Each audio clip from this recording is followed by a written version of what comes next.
We're here to take something of the words of that song. Rise up. Take a breath. You're alive now. I want to talk about what that means for us here at Easter, and maybe an invitation to you. If you need to just silence your phone, put it away, and dial in for 20 minutes. Okay. I think God has something for you, and something that is important on this Easter day, and to make this Easter count. Okay. We're going to talk about the story of Lazarus. Martha just read the end of the story, but we're going to talk through the elements of this encounter that Lazarus had with Jesus, one that's going to be hopefully very similar to the encounter that you and I have one day when we are put into a grave. But first, one of my favorite stories at Easter. There was a man who was out for a run one night. It was dark and kind of stormy, and he decided he's going to take a shortcut through a cemetery to get home quicker. But as he did, there was a freshly dug grave there. There wasn't a body or a casket in the hole, but he fell inadvertently into that hole in the ground. And he tried to crawl up, couldn't get out, tried to jump out, couldn't get out, yelled for help, nobody heard him. And finally he realized, I'm going to have to just put myself in the corner of this grave and wait it out till morning when someone could hear me. So he crawled up into the corner. Now, a little bit later, another runner took the same shortcut through the same cemetery and fell in the same hole. He started jumping, trying to get out of the grave, and all of a sudden he felt a hand on his shoulder. And then he heard a voice say, "You can't get out of here." But he did.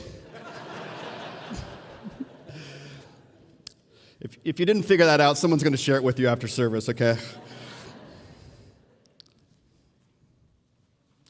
Maybe in your family's experience, you've been by gravesides, and you know what it's like to put a loved one or a friend or a spouse or a child, God forbid, into a hole in the ground. But then there's something in that story that also speaks to the holes that we find ourselves in. Now, some of us know what it feels like to be in a hole, a financial hole or a relationship hole. Maybe feeling like I'm stuck in a hole I can't get out of. And that's what this story is going to speak to, wherever you may find yourself. Okay? Lazarus himself was in trouble. He was very, very sick. And as he declined, he ultimately passed away. And his friends, not having any answers and not having Jesus by their side, buried him, wrapped him in grave cloths, it's essentially the equivalent of a casket, and put him into a hole in the ground. But that wasn't the end of the story. Open your Bible with me to John chapter 11. We're just going to work our way through this, and I'm going to make sure that we do this efficiently. But Lazarus' story has an unusual quality to it. Unlike other encounters that we've talked about these last 6 weeks, where Jesus had an encounter with someone or even rushed to their side for the opportunity of healing or ministry, in this story, Jesus isn't in a hurry. In fact, he hears that Lazarus is sick, and he spends a full 2 more days in the city in which he was in. And this is one of his dear friends. Okay. Some friend Jesus is, right? He's just lounging, it appears, 2 days in the city in which he's in. And John includes this cryptic explanation to the disciples of why, saying in verse 14, Jesus says, "Lazarus is dead, and for your sake I am glad I was not there, so that you may believe. But let us go to him." Now here is one of the kind of the devices that John uses in telling the story. It seems that Jesus is in on something that the characters don't know. Certainly we don't know. What is it that Jesus knows? Lazarus' sisters are upset. They're frustrated with Jesus. In fact, Martha, true to form with her personality, rushes down the road to meet Jesus. And in verse 21, the first words out of her mouth are, "Lord, if only you'd been here, my brother would not have died." And then just a little bit later, Mary caught up and says the exact same thing. "Lord, if you had been here, my brother would not have died." And both carry a tone of accusation. If only, if only. How many of us have had experiences in our lives where we just think, if only we had caught the cancer sooner. If only we hadn't gotten in the car that day. If only. We can relate with Mary and Martha. and Lazarus' friends. But now, Lazarus has passed, and the grief in the scene is heavy. This is sudden. Lazarus was young. John tells us that Martha was crying, and then tells us that Mary was crying, and then we hear that all the onlookers were crying. And finally, in verse 35, something breaks in Jesus, and this is altogether unique in all of his encounters. Something breaks in Jesus himself, and we're told that Jesus is deeply moved in spirit, breaking into tears. Verse 35, Jesus wept. Jesus wept. Now, show of hands, this is church, you have to be honest. How many of us this was our very first memory verse in Bible school? If those of you grew up in the church, right? Yeah. Yeah, I got my donut that day. Jesus wept, John 11, verse 35. But it's easy to pass over the fact that this is the Son of God. This is one of the members of the triune God who created all of the heavens and the earth. And he is moved to tears. Even the Jews who were looking on in this scene, John tells us the Jews said, "See how he loved him." Jesus approaches the tomb, and we're told in John's account that he felt a spasm. Some translations translate that he felt a groaning in his spirit as he came to the tomb. Verse 38 tells us, Jesus, once more deeply moved, came to the tomb. There's something at work in Jesus' heart, grieving, being human like you and me. Jesus wept. Author Tara Edelschick, who didn't believe in God at all, she wrote a book on grief, and it was a New York Times bestseller. But she didn't believe in God at all until she had come across this story of Lazarus. Let me tell you why. She shares how, in a lot of her writing, she shows how she grew up in a home that is often a lot like what we grew up in. And it was a loving home, a caring home, but had a strong undercurrent of anxiety. The underlying message of her childhood was stay in control at all times. Stay safe because something scary out there can always happen to you and it's ready to take you down. But as she went to college, she found the perfect job and she met her husband, a wonderful man. At the time, she thought to herself, this is what she thought. She actually admits to this. She thought to herself, weaker souls might need a God, but I needed no such crutch. I can orchestrate the perfect life.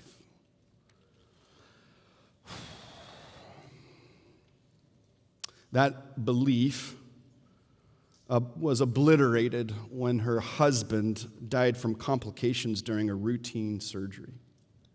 And then 10 days later, she delivered their first child stillborn. As you can imagine, she sank into deep grief and couldn't understand it all. And so she began to look for answers. She visited psychics. She read New Age thinkers. She attended Eastern meditation classes, went to yoga. Her forays into spirituality were attempts to make sense of what had happened to her and for her to understand what control looks like in a world where she came to know that she had far less control than she really thought she did. But then one day, her friend Tony invited her to read the Bible with him. He said, I don't need you to become a Christian. I'm just curious, of all the things you've tried, what if you were to read the Bible? And he was the first Christian who didn't try to explain away her losses and her pain with pithy responses. He just invited her to consider Jesus. And so they started to read what we've read all Lent, the book of John, the Gospel of John. And it was this story, Lazarus' story, that changed her heart. This is what she says. I especially loved the story of Jesus and Lazarus. Unlike the Eastern philosophies that maintain that suffering is the result of our attachments, this story was about a man who was unashamedly attached. A man who behaved as though death was not natural, as though everything was broken, and that the sane response was to snort and weep. I loved that man, she said. After months of reading the Bible, Tara had to admit what she had fought so long to resist, and that was that she was hungry for Jesus. For the Jesus who hung out with less than perfect people and who wept when his friend died, and who claimed to be the way, the truth, and the life. She said, all of my searching for something in which to place my faith led me to God, who offered me himself in the form of Jesus, who wept with me. I didn't have to find him or explain him. I just had to say yes. Isn't that beautiful? All we have to do is say yes to what Jesus offers. Now, let's get back to the story. Because it didn't just stop there, that Jesus had an empathic response, and oh, wonderful to see that Jesus is human. He also is divine, and he has power. And Jesus was grieved to lose his friend. I think that in the Gospel of John here in chapter 11, some of the scholars in the room could argue with me on this, but I think chapter 11 is really the hinge point for the whole of the gospel, that at one side, Jesus was fully divine, had all the power of God and of heaven and earth, and could call angels down on command. And on the other side, he was fully human and felt every feeling that you and I feel, felt a lack of control at times, that he was in between those two places. And that is what brings us to verse 11. Verse 41. So they took away the stone. Then Jesus looked up and said, Father, I thank you that you have heard me. I knew that you always hear me, but I said this for the benefit of the people standing here, that they may believe you sent me. Okay, again, Jesus' empathy is endearing. It's wonderful. It is something that draws us to him, but he's also the divine Son of God, and he has power, and he's tired of death. He is tired of what death does to us. He's tired of what death does to us sometime in our future, but what it does to us right now. And so verse 33, Jesus called in a loud voice, Lazarus, come out. Can you imagine hearing Jesus say that to you when you're dead? You come out. Now, I don't know about you, but I had a mom that when she talked like that, you stopped everything because you were going to die, right? Come out. Come out. Verse 44, the dead man came out, his hands and feet wrapped with strips of linen and a cloth around his face. By the way, that's a little allusion to say he was dead. He was dead. There was no he was asleep. He was fully wrapped in cloths. He was dead. And Jesus said to them, take off the grave clothes and let him go. Now, for John's gospel, this is not just a mere healing story. It is foreshadowing. That's why we're talking about this on Easter, this story. This is a traditional Easter text because it's a foreshadowing to Jesus' own purpose and mission, which would end in his own death. And while he too would end up in a hole in the ground, he could come out of that hole because he had the power to do so. And he would come back to life. He would come back to life, and that's what we call in the Christian tradition, we call resurrection. That he came back to life in his body. And he submitted himself even unto death, but he would prove his power over the grave, first with Lazarus here, and then calling people like you and me out of our own graves to rise up, as the song proclaims. Now, I've heard this sermon preached, and I've preached this passage before, but one thing that we just don't do, and I've never seen it before, but we don't actually identify with what it's like to be Lazarus. Because we kind of think that Lazarus, well, he died and he's in the hole in the ground, and now we're going to attend to the characters in the scene, including Jesus himself. But Lazarus' story is remarkable. He's someone who had seen death only to be resurrected back into life. In our culture, we're obsessed with people who have seen the light, right? They tell the stories of how they died and they went to heaven, or they saw an angel, or they experienced Jesus himself. And sometimes they're maybe not so true, but we're fixated on them, okay? But Lazarus actually did this. He did this. He died and he was resurrected back into this life. And one of my favorite ideas is from American playwright Eugene O'Neill, who wrote an imaginative play entitled Lazarus Laughed. Why that title? I'll tell you about it. It's about Lazarus' life after Jesus resurrected him from the dead. And near the beginning of the play, if you've ever seen this or read about it, guests from Bethany, who are all part of this scene that we just read, guests from Bethany are gathering for a banquet in Lazarus' honor. And they're just chomping at the bit to hear what Jesus has done in him, but also what Lazarus has to say about his own experience of coming back from the dead. And as they take their seats, listen to this. One of the guests in the play says this: "The whole look of his face has changed. He is like a stranger from a far land. There is no longer any sorrow in his eyes. They must have forgotten sorrow in the grave."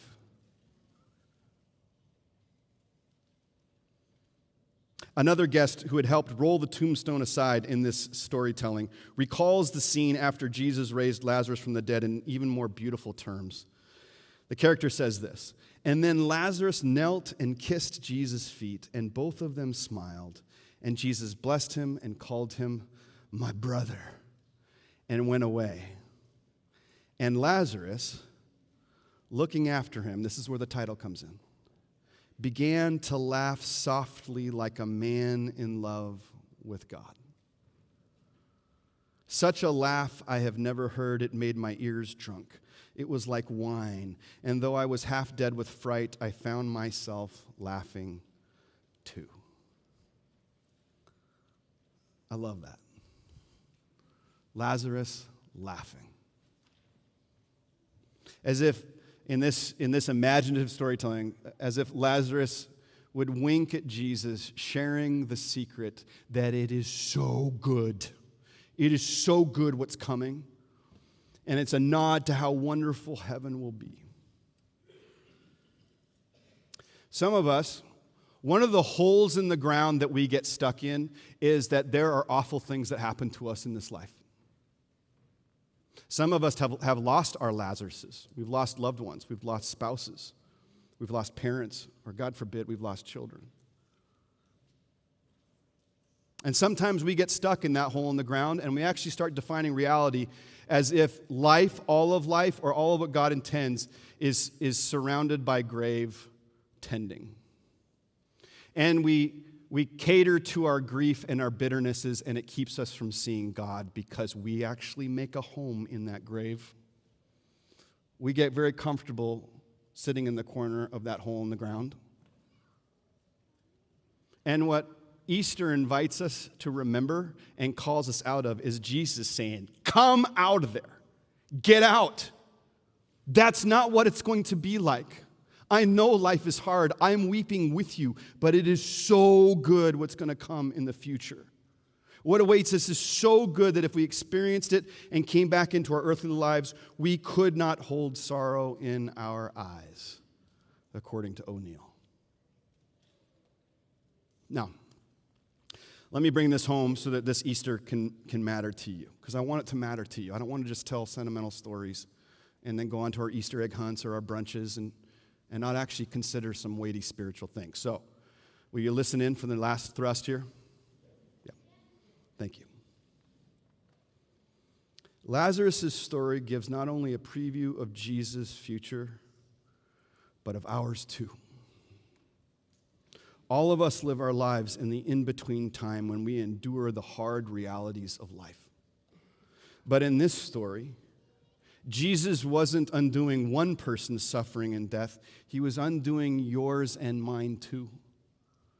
You see, Lazarus would still die again someday, but Jesus wasn't intent on destroying the curse of death once and for all. And that changes our understanding of suffering. It changes how we think about pain and challenges in our life if we let hope do its work. See, some of us, I think, We get caught thinking that resurrection and new life is something that Jesus is going to give to us at the end of our lives when we die someday. That's not what Jesus proclaimed. He says his kingdom is coming now. He's pulling people out of the graves of their addictions, of their depression, of their anxiety, of their self-importance, of their pride, of their expectations of God to play like a puppet. He's pulling us out of the dead, rotten ground we find ourselves in so that we can live a new, glorious, wonderful life. That is new resurrection. And there are a lot of Christians who find themselves, I'm just going to preach and get in trouble. A lot of Christians who've truncated the gospel into, Jesus has saved me one day when I die a physical death, and I can let the rest of the world go to hell. In fact, I can treat others that are made in the image of God as children of God. I can treat them as dispensable. Because all that matters is I'm saved one day. And that is a rotting grave. It is the pit of hell. To be so self-centered that you're in a ground, you're surrounded by rotting, stinking theology that makes you the center of the story. And Jesus is saying, come out. Come out to a gospel that wants to make Tacoma better. Come out to a gospel that wants to make your neighborhood better, make our country better, that sees everyone who is human being made in the eyes of God and made in the image of God, and to see them. That is what Jesus is calling us out of. And the thing is we are all we're going to have our experiences of the awful. We're all going to have the Lazarus moments of loss. In fact, one of my favorite quotes is from C.S. Lewis and his reflection on this challenge of us living into new life, but how we get stuck in the disappointments of the life now. And he says this. It's his own reflection on grief after losing his wife. He says, this is what mortals misunderstand. They say of some temporal suffering, no future bliss can make up for it, not knowing that heaven, once attained, will work backwards and turn even that agony into glory. Jesus wins. Nothing can change that backward motion of heaven that's going to redeem every awful thing that's happened in your life, every suffering and every single loss. It's not just a rescue from death in our future. It's a rescue from the things that steal life from us now and the things that we feel like we're powerless to break, the graves that we find ourselves in while we're living in the here and now. And this is the wonderful image that the Apostle Paul gives us. Actually, one of the great chapters of all the Bible, Romans chapter 8. And he says, you're being resurrected into a new family.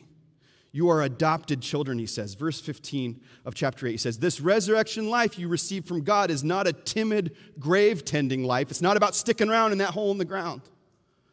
Instead, it's adventurously expectant, greeting God as an adopted child with a what's next, Papa.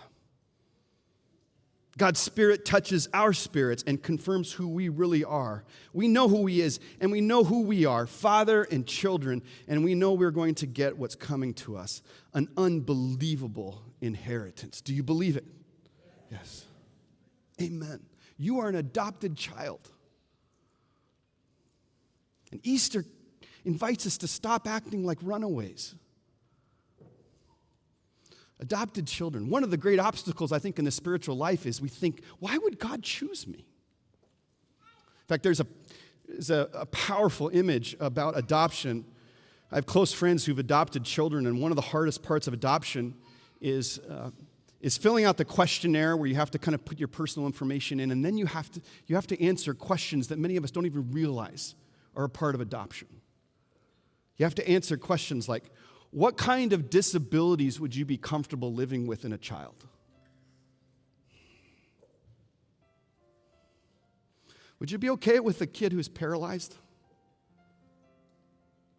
Can't walk? Is wheelchair bound? Are you okay with what the world calls disabilities, but with a child who has mental disabilities or challenges? What about a child who can't feed themselves and is on a feeding tube?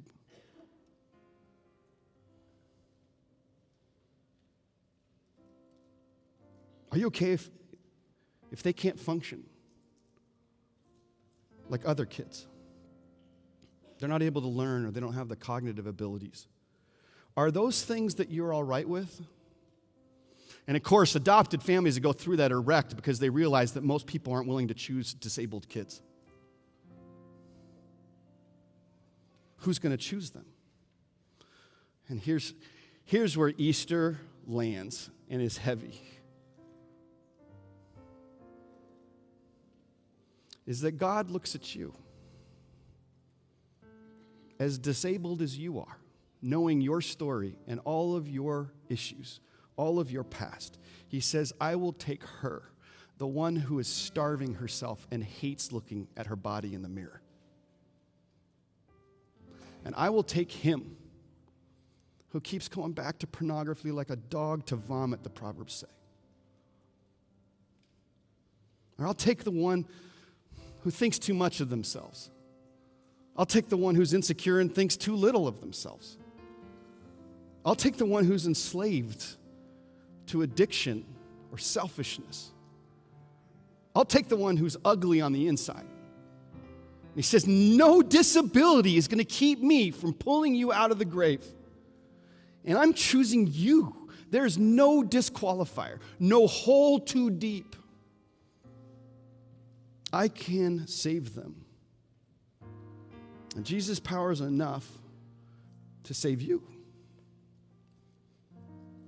And it lands hard when you think about the fact that Jesus chose you, is choosing you, is offering to pull you out of your grave now, the holes you find yourself in, just as much as he is the hole in the ground in the future. Lest we settle for an empty Easter, God is at work now. He wants us to be his kids. He wants us to rise up and live this life. I want to just invite you in faith. This is sanctuary. This is the church. You came. You know what's happening. God wants to meet you. I want you just to open your hands and pray with me. And I'm going to give you an invitation. This is your chance. This is your moment to open yourself to God who sees you. He sees all of the darkness in that grave you tend. He sees the hole you're in, and he still chooses you. He says, you are my child. I choose you. And I died for you. And I died so that you could come out of the grave that you're living in now. Whatever your past is, maybe it's things that have been so hard, divorce or abuse or any amount of pain, God's going to work backwards. And he's going to plant flowers where once there was rotting flesh. I want you just to open your hands. I want to offer this prayer for you. Lord, there's a whole lot of us today who know the grave. We know what the hole in the ground is for us. And they're holes that we just can't get out of. And so, Lord, let's do the spiritual work. I want you to imagine Jesus with his hand extended to you in that hole in the ground. It might be an emotional thing or a financial hole, or maybe it's mental health and anxiety and depression. It might be guilt or grief. But Jesus is saying there's a new thing coming. There's a new thing coming. And just pray this prayer to Jesus, just you and the Lord. Just say, Jesus, I realize afresh today what your death and resurrection mean for me. Say that to him.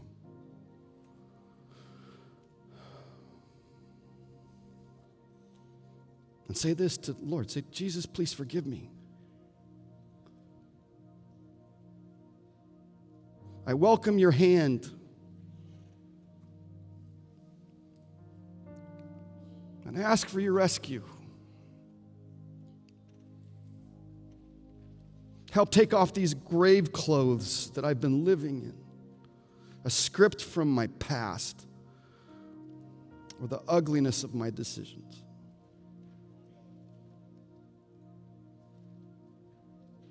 Ask the Lord this. Lord, plant in me a firm knowledge that I am a child of God.